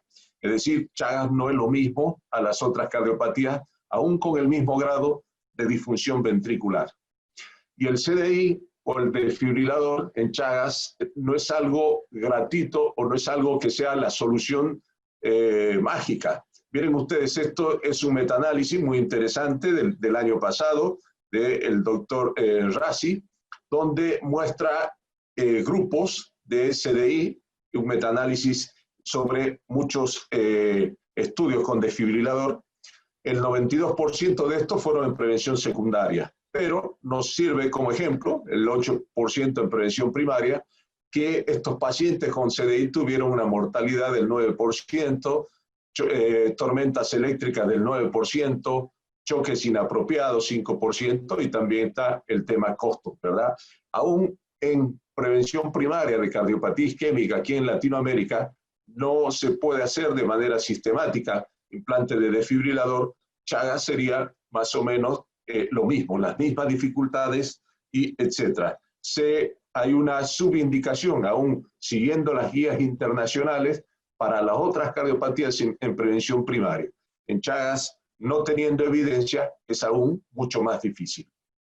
Bueno, pero hay un estudio que esperamos todos, esperamos todos aquí en Latinoamérica, y es un estudio que lo está dirigiendo mi gran amigo, el doctor Martino Martinelli, del INCORD en Sao Paulo, a quien le pedí esta información actualizada a este mes, a julio de ahora, ¿verdad? Hace unos pocos días, y tuvo la gran amabilidad de enviármela. Es cómo está marchando este estudio Chagasix. Ustedes saben, el estudio Chagasix, un gran estudio randomizado, dirigido por la gente de Sao Paulo, específicamente el doctor Martinelli, que intenta comparar amiodarona versus desfibrilador en prevención primaria de muerte súbita. Entonces, comparar desfibrilador versus fármacos, el famoso Chagasix, randomizado 1:1, se espera incluir 1.100 pacientes seleccionándolos por el score de RASI mayor de 10 y al menos una taquicardia ventricular no sostenida, grupo CDI 550, grupo amiodarona 550, 3 años de seguimiento. El estudio se alargó un poco más, empezó el 2014 y todavía está en marcha. Lo que se espera analizar es como endpoints primarios, mortalidad total, y secundarios, sobre todo, mortalidad súbita. Bueno, estos son los centros que están incluyendo pacientes en Chagasix, todos los centros de Brasil, ¿verdad? Son 28 centros de Brasil. Y esto es cómo están los números hasta ahora, julio, de Chagasix. El Chagasix tiene 316 pacientes incluidos, con desfibrilador 160, con amiodarona 156, y en seguimiento hay 282. O sea, se han perdido 40 pacientes, ¿verdad? La mayoría que han fallecido. O sea, hay un tercio de lo que se espera incluir al final del estudio. Finalmente, decir que si bien nosotros debemos continuar con nuestra lucha epidemiológica en Chagas, ¿verdad? También debemos tratar de realizar estudios clínicos aleatorizados que nos den información sobre todas estas cosas que necesitamos para tener una recomendación más firme en la patología en diversas áreas, ¿verdad? La falla cardíaca y su tratamiento, las arritmias y su tratamiento, cuándo ablación, cuándo desfibrilador, etc.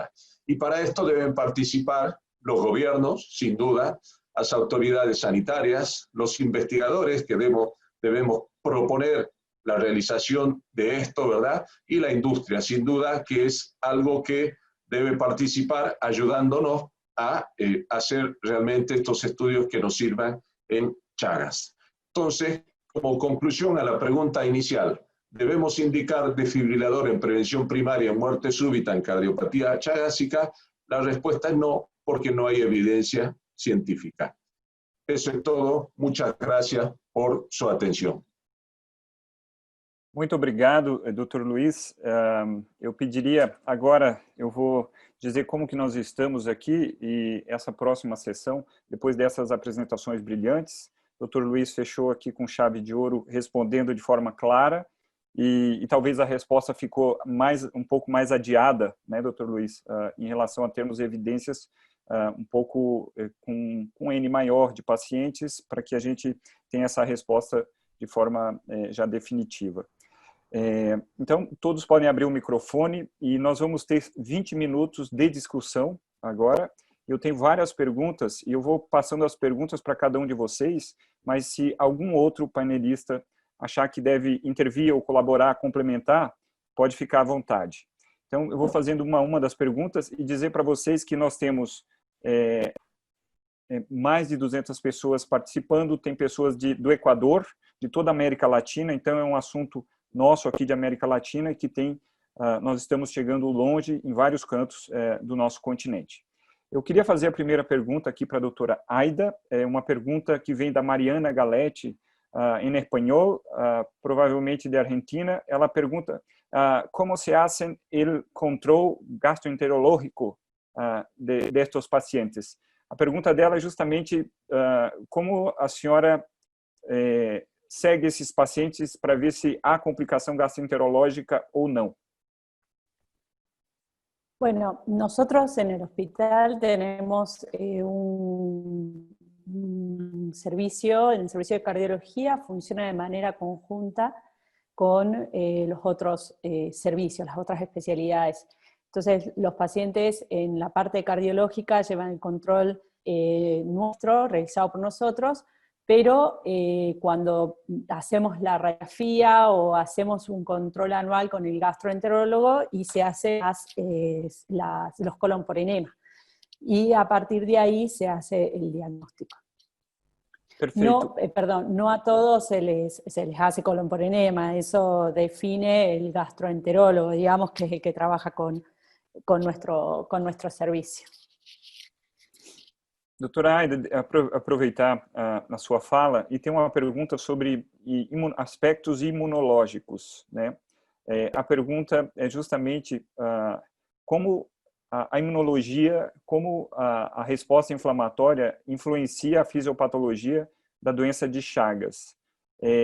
A questão de anticorpos e se o tratamento deve ser, se talvez o tratamento ou as propostas de tratamento a partir de agora deveriam ir por esse lado, mais de imunossupressão. Tal vez, sí, sabemos que la respuesta, que el desarrollo de una fase o de la otra, de una fase crónica, va a depender de la respuesta inmunitaria del huésped. Digamos, hay una acción inmunitaria bastante importante y es por eso es que depende de cada paciente, es quién va a desarrollar tal vez la enfermedad y quién puede llegar a neutralizar y cursar durante toda la vida en este periodo crónico o en este periodo indeterminado. Sí, tal vez hay muchas líneas de investigación en cuanto a lo que es la parte inmunitaria y seguramente también en cuanto a lo que es el tratamiento, específicamente en la parte inmunológica. Pero el rol de la respuesta inmunitaria del paciente o del huésped ante la agresión parasitaria es un rol muy importante. Perfeito. Muito obrigado. Se algum dos panelistas quiser complementar, senão eu vou passar para o professor Salvador. Professor, nós temos algumas perguntas justamente sobre transmissão oral de Chagas. Em relação ao caldo de cana, ainda está acontecendo no Brasil? E o Dr. Luiz Introcaso ainda acrescenta aqui, e pelo açaí, e como foi o caso exportado para Portugal via açaí? Eu não sei desse caso, não sei se o senhor sabe. Professor Salvador, fique à vontade. Bom, o caldo de cana, na realidade, Chagas agudo, também existem os períodos em que a gente chama de surtos agudos da doença.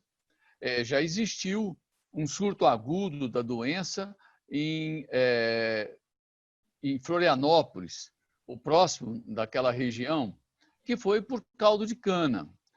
O mecanismo é sempre o mesmo. Esse, na realidade, do caldo de cana, seriam triatomas autóctones próximos daquela região da colheita da cana e que foi feito na roedura da cana, foram também contaminados por triatomas infectados. E isso aí não se teve com esse caldo de cana o cuidado necessário, higiênico necessário para poder ser consumido. É o tipo do caldo de cana consumido in natura, em beira de estrada, feito imediatamente naquele momento. Isso foi chamado muita atenção. E desde aquele episódio da calda de cana, isso praticamente não é mais reportado no Brasil. Então, essa parte ficou, a vigilância sanitária atuou de uma maneira muito eficaz, houve o conhecimento dos produtores e houve as medidas epidemiológicas necessárias e a gente não tem mais notícia disso. Com relação ao açaí, também se sabe hoje muito bem que não adianta congelar o açaí. Essa era uma atitude que se fazia muito, se resfriava apenas o açaí, congelava e achava que aquilo era suficiente. Isso não é verdadeiro. O resfriar e o congelar não erradica o parasita. Você tem, na realidade, que ferver ele até 45 graus ou utilizar a técnica mais ideal, que é a pasteurização. você ferve e resfria agudamente. Isso é feito com o açaí exportado.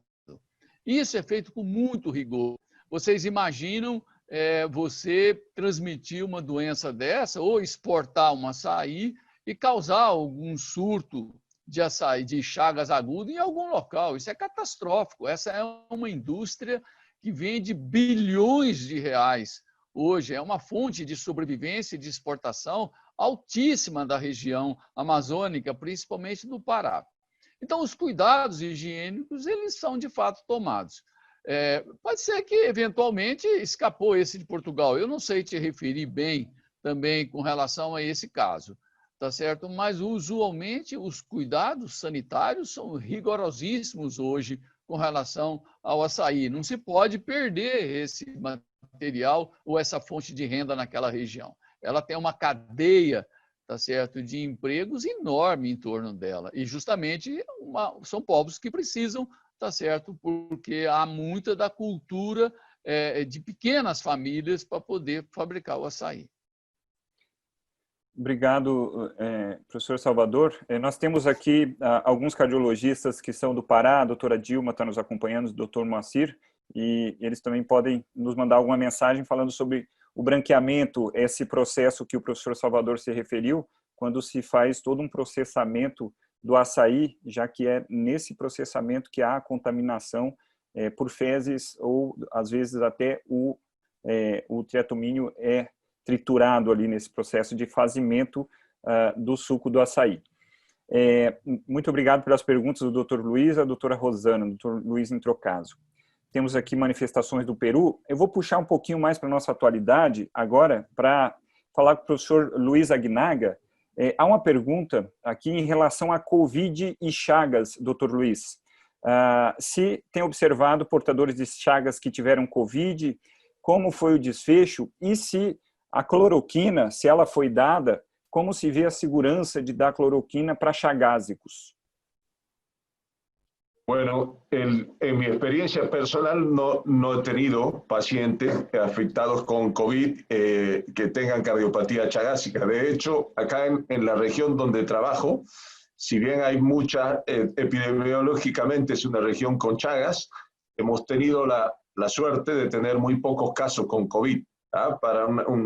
En mi región, mi ciudad con 1 millón de habitantes, hay menos de 70 casos de COVID y prácticamente creo que de esos 70, 1 o 2 con afección cardiovascular, con lo cual prácticamente ningún evento.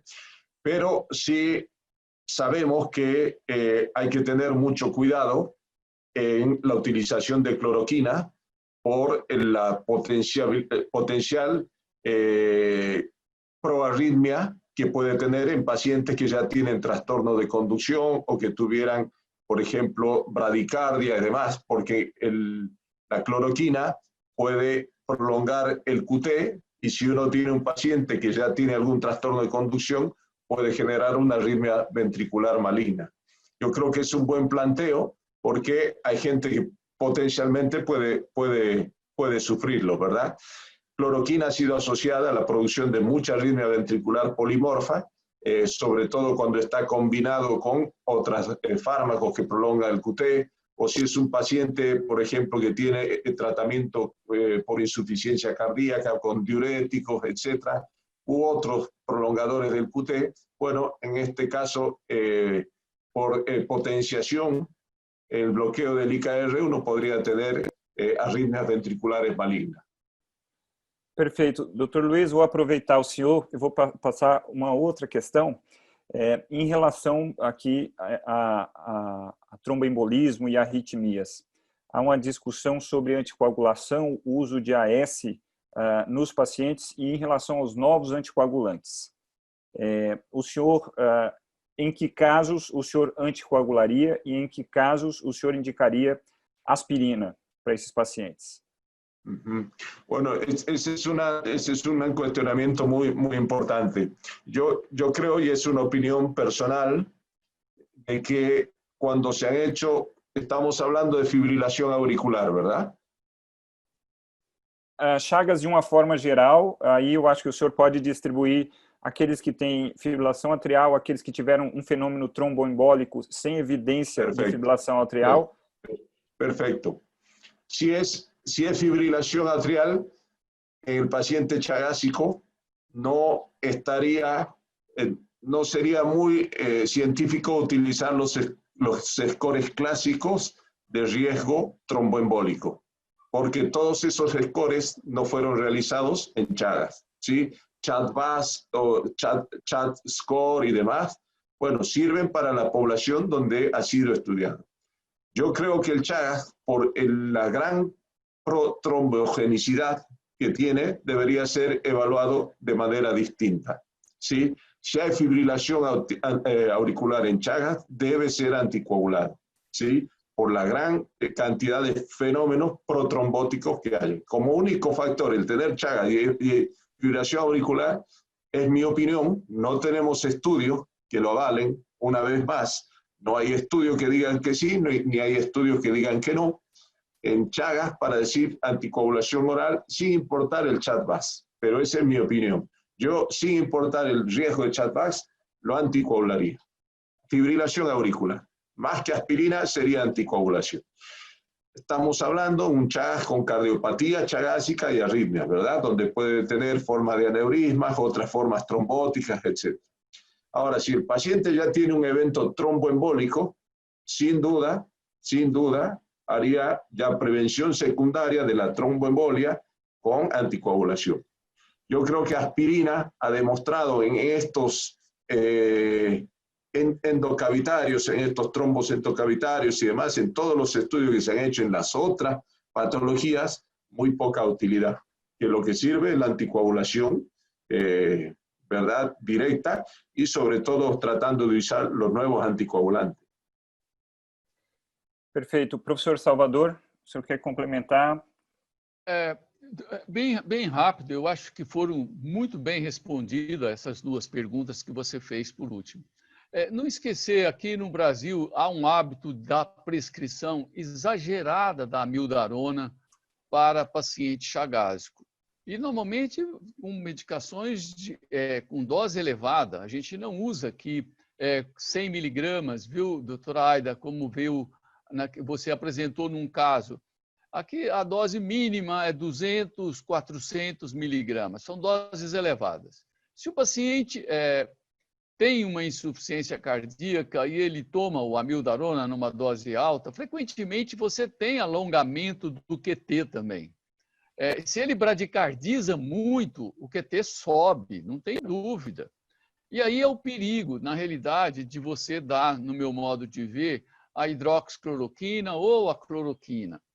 Tá? Então tem que tomar muito cuidado. Não que sejam drogas que são tão perigosas no indivíduo normal. Eu acho que o indivíduo que não tem cardiopatia, não tem nada, o risco de ele ter algum problema é muito baixo. Mas se ele tem uma cardiopatia e já toma amiodarona, a hidroxicloroquina e a cloroquina se revestem de perigo, por causa das doses elevadas de amiodarona que a gente tem. A segunda observação, a gente vê muito colega prescrever aspirina. Não tem sentido mais isso. Eu acho que já ficou lá atrás, na história da medicina, a aspirina para tratamento de fenômenos trombóticos. Não tem mais indicação. A grande dúvida é essa, novos anticoagulantes ou a anticoagulação tradicional. Eu acho que até que nós não tenhamos uma evidência com os novos anticoagulantes para fenômenos de trombose ventricular, eu acho que quando se vai anticoagular um chagásico com trombo moral ou trombo dentro de um aneurisma, e esse paciente já teve algum fenômeno trombótico prévio, ele deve tomar a warfarina, e não um novo anticoagulante, até que a evidência venha falar que também ela é eficaz, como foi na fibrilação atrial, tá certo, que já foi comentada. Era essa a observação. Perfeito, doutor Salvador, obrigado. Eu vou só acrescentar aqui, a doutora Dilma, lá do Pará, ela está falando aqui sobre o que a gente comentou do preparo do açaí. Então, ela diz assim, é importante o branqueamento, né, esse é o nome do processo, que é feita em várias etapas, iniciando pela limpeza do fruto do açaí para tirar a sujeira, deixar em molho 30 minutos com hipoclorito de sódio, depois ferve a água a 80 graus e joga essa água sobre os frutos. E depois, a seguir, joga uma água fria. Essa última etapa é a mais importante, segundo ela, dessa questão da diferenciação de água quente e água fria. Então, é o processo de branqueamento. Lembrar que o Ministério da Saúde existe um selo aí que é fornecido, mas muito do açaí no Brasil é produzido de forma manufaturada, como o professor Salvador falou, no meu estado, aqui no Acre, existe uma cidade, Feijó, que a economia é pelo açaí, a venda de açaí, então, muito importante para essas pessoas e, às vezes, é uma economia familiar, é uma questão doméstica e não em termos industriais. Mas é importante que o governo tenha toda esse controle para que não haja uma piora da nossa epidemia de Chagas. Algumas perguntas aqui direcionadas ao tratamento específico, ou seja, antitriponansoma da doença de Chagas. Eu vou responder rapidamente para dizer que atualmente está indicado o tratamento com benzonidazol, naquela dose de 5 mg quilo dia, e esse tratamento ele é por 60 dias. Tratamos os casos de Chagas aguda, Chagas congênita, na forma indeterminada, aqueles que não têm cardiopatia, que são jovens até 18 anos e que apareceu uma sorologia positiva, também devem ser tratados. Entre 18 e 50, há uma discussão ainda sobre isso, se valeria a pena fazer o tratamento específico. Então, aí fica para se discutir. E a partir de 50 anos de idade, não valeria a pena o tratamento. Lembrar do estudo BENEFIT, que foi aquele estudo com cardiomiopatia chagásica, ou seja, Chagas com doença estrutural no coração, e que não mostrou um desfecho duro, não reduziu eventos clínicos. Ele reduziu o PCR no sangue das pessoas, mas é um desfecho intermediário, o acompanhamento foi por longo tempo, por 5 anos, é o melhor estudo que nós temos, então, naqueles que têm cardiopatia estrutural, nós não temos suporte para dar o tratamento. E eu vou aproveitar aqui... Mulher em idade gestacional. Tá, pode complementar, professor Salvador. Não, você falou, foi perfeito, mas completando as mulheres em idade gestacional que desejam engravidar também, seria extremamente bem-vindo o tratamento. Perfeito. Está na nossa diretriz.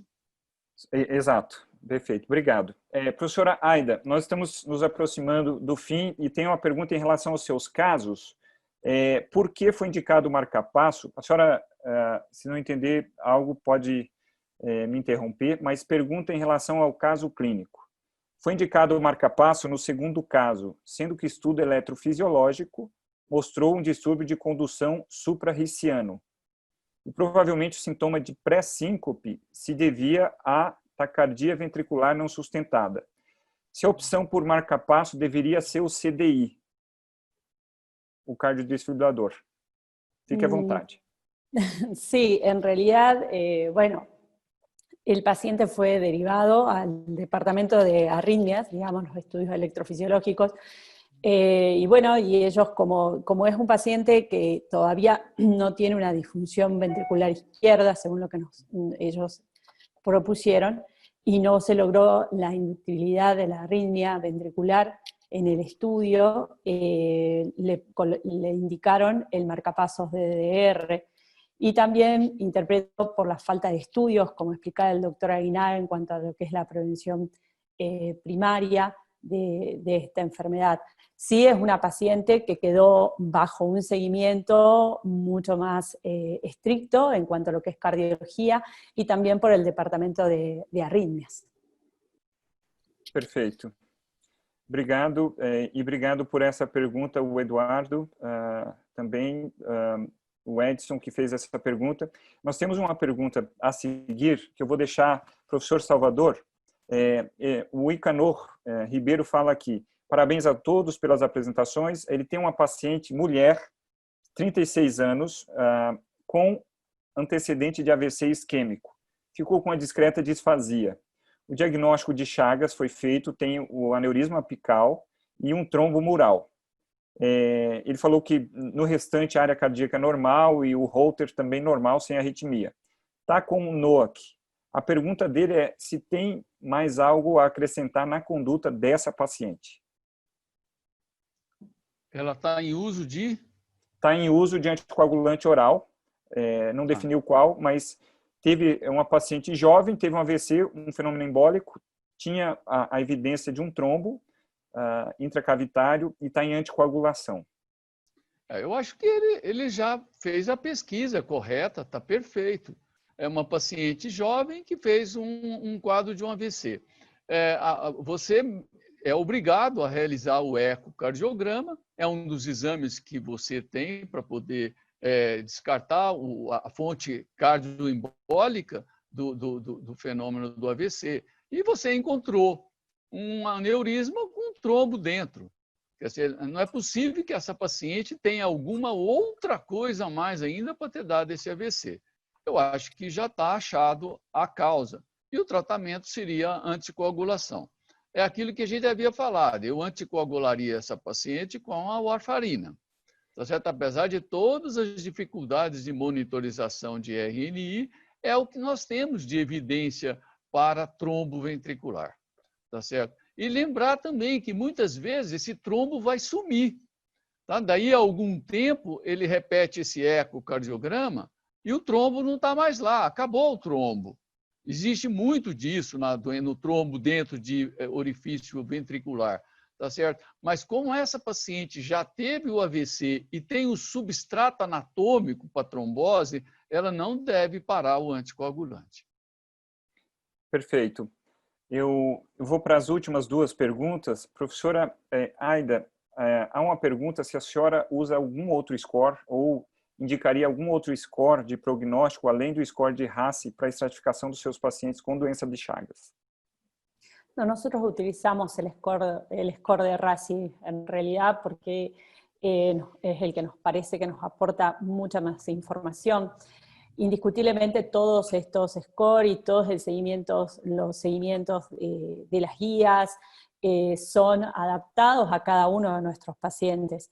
Nosotros lo que hacemos es el seguimiento de los pacientes con los estudios de Holter, el ecocardio, y sobre todo dándole mucha importancia a la manifestación clínica que el paciente nos presenta, y tratamos de no perderlos, aunque estén asintomáticos, hacer los controles cada 6 meses, de acuerdo a lo que vamos viendo y diagnosticar oportunamente.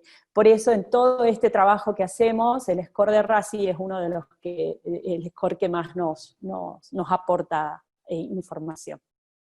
Professora Aida, e nós sabemos no score não tem nenhum determinante socioeconômico, tem sexo lá, mas há uma pergunta em relação ao comportamento racial.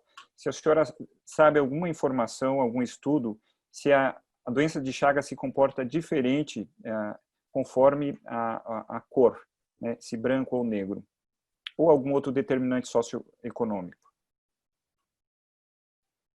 Se te cortó la última parte de la pregunta, perdón. Sim, se a senhora percebe que se há informação, se há alguma influência da cor, né, da pele, se brancos ou negros, se há diferença no prognóstico da doença de Chagas ou se não há esse dado. No tenemos datos sobre eso, de diferencia entre blancos y negros. Lo que sí, nosotros en cuanto al seguimiento clínico, sí vemos o estamos estudiando la diferencia en el comportamiento clínico, justamente, de los pacientes que provienen, por ejemplo, de zonas como Bolivia, y los pacientes que provienen específicamente de la provincia de Salta o de Jujuy o de los diferentes puntos de nuestro país. É interessante lembrar que os pacientes com doença de Chagas, no geral, em relação aos outros pacientes com insuficiência cardíaca, têm um perfil socioeconômico pior, né? São pessoas mais pobres e que têm menos acesso. Então, talvez... Perdón, sí, con respecto a lo que es la accesibilidad al nivel socioeconómico, sí son pacientes que tienen muy bajos recursos, y también el tratamiento que nosotros tratamos de prescribir para ellos es acorde a la accesibilidad también que estos pacientes presentan. Nosotros en el hospital tratamos de darle absolutamente toda la medicación, pero tal vez muchas veces nosotros tratamos de tratar de ajustar o adaptar a que el paciente la medicación que instauremos pueda ser mantenida el tiempo también por ese paciente, y es ahí también que volvemos a citarlo para que no se pierdan, para asegurarnos de que el paciente tiene la medicación para tomar, ¿no? Eu vou Gilson, fechar... Oi, professor Salvador, pode falar. Para você, aqueles 2 últimos boletins do nosso Ministério da Saúde mostram que na doença de Chagas aguda, hoje no Brasil, 80% dos pacientes infectados são de raça negra. E praticamente 70% deles, a 80% também, têm escolaridade de 1 a 9 anos. Ou seja, se esses agudos vão evoluir para crônico, vamos até esquecer os nossos crônicos, tá certo? Ele está pegando a nossa população, tá certo, menos privilegiada. Tá? Perfeito. Eu vou fechar com uma última pergunta para o professor Luiz Aguinaga, e é justamente a pergunta do professor, nosso mestre aqui, professor Gilson Feitosa, e é sobre a mildarona. Eu vou combinar com a pergunta da Antonete também, que fala da mildarona, hipotireoidismo, dizendo, Antonete, que pacientes que usam cronicamente a mildarona, provavelmente 50% fazem hipo ou hipertireoidismo, pela oferta do iodo, mas a pergunta dele, professor Luiz Aguinaga, do professor Gilson, qual a dose de amildarona e em que bases farmacológicas se fundamenta essa dose quando o senhor usa amildarona no chagásico? Sí, bueno, es un tema importante y que lo vemos clínicamente, ¿no? Quienes manejamos muchos pacientes con Chagas, y ahí entramos en la valoración. Siempre tratamos de mantener las mínimas dosis efectivas posibles, 200 miligramos por día. Si uno va a ver lo que recomienda el estudio Chagásic que comenté, ellos intentan hacer 600 miligramos por 10 días y luego continuar con 400 miligramos crónicamente. Esa es una dosis importante. Yo prefiero decir que si nuestros pacientes van bien con 200 miligramos por día, van bien en cuanto a su presión de taquicardia ventricular no sostenida, fundamentalmente, o si tienen un desfibrilador, si bajan las terapias o las taquicardias ventriculares se hacen más lentas o tiene menos episodios, etc. Bueno, con esa dosis es la que mantenemos. Con respecto al hipotiroidismo, es muy cierto, pero acá en el grupo clínico de trabajo tenemos, por ejemplo, la gente de endocrinología, que muchos pacientes que no podemos cambiar de droga y que el fármaco es muy importante, ellos hacen ajuste con hormona tiroidea, ¿sí? Levotiroxina, a baja dosis, y nosotros continuamos con la amiodarona. Es decir, en muchos pacientes que no tenemos opción de otro fármaco y que mostró la amiodarona que nos ayuda mucho en reducir las terapias y demás, tratamos de continuarlas, aún con manifestaciones de hipotiroidismo. Y los endocrinólogos hacen el ajuste y bueno, vamos ahí en ese ajuste de que le dan un mínimo de dosis de levotiroxina que no sea proarritmogénica, que le solucione el problema de hipotiroidismo y continuamos con la droga. Obviamente que si la alteración tiroidea es muy importante y demás, aún con mínimas dosis, terminemos cambiando, pero no tenemos muchas opciones farmacológicas. En Chagas con falla estructural, con falla cardíaca, no podemos utilizar outro tipo de fármaco. Muito obrigado, professor Luiz. Eu quero me aproximar aqui para o fechamento. Eu vou deixar para o professor Salvador fazer o fechamento da nossa sessão. Agradecer ao professor Luiz, à professora Aida, por nos trazer informações importantes, atualizadas e de vivência clínica para nós aqui no Brasil e para todos aqui na América Latina. Tem pessoas do Peru, Equador, todos os países, ou alguns países da América Latina participando. Pedir desculpas por não termos alcançado todas as perguntas, que tem cerca de 50 perguntas aqui acumuladas, não pudemos responder a todas. Agradecer muito essa participação nessa manhã de sábado produtiva. E agradecer à Sociedade Brasileira de Cardiologia por nos permitir esse espaço. Professor Salvador, por favor, pode encerrar, fique à vontade. Obrigado, Gilson, pela deferência. Você é extremamente cavalheiro. Eu acho que foi um belo simpósio, você o conduziu de uma maneira brilhante, a doutora Aida trouxe uma visão muito interessante da maneira de abordagem desses casos, uma ilustração muito rica com os casos clínicos, muito produtiva. O professor Luiz é uma pessoa consagrada nessa área de arritmia. Eu gostaria de falar a ele que eu também estou participando do estudo Chagasky. Essa é uma angústia muito grande nossa com relação à prevenção primária da morte súbita no paciente chagásico. Ainda, nós aqui no Brasil gostamos da amiodarona, mas já fomos mais apaixonados. Hoje não temos mais tanta confiança como no passado, e era muito importante esse estudo para poder atuar de uma maneira mais respaldada. Odilson, meus parabéns pela condução do evento novamente e agradeço muito à SBC para esse prestígio com que fez com que essa mesa tivesse essa penetração e fosse esse sucesso. Muito obrigado a todos e um bom dia. Obrigado a todos, bom fim de semana. Muchas gracias. Tchau, tchau, Muchas tchau. gracias. Hasta luego, un placer. Gracias. Chao, chao.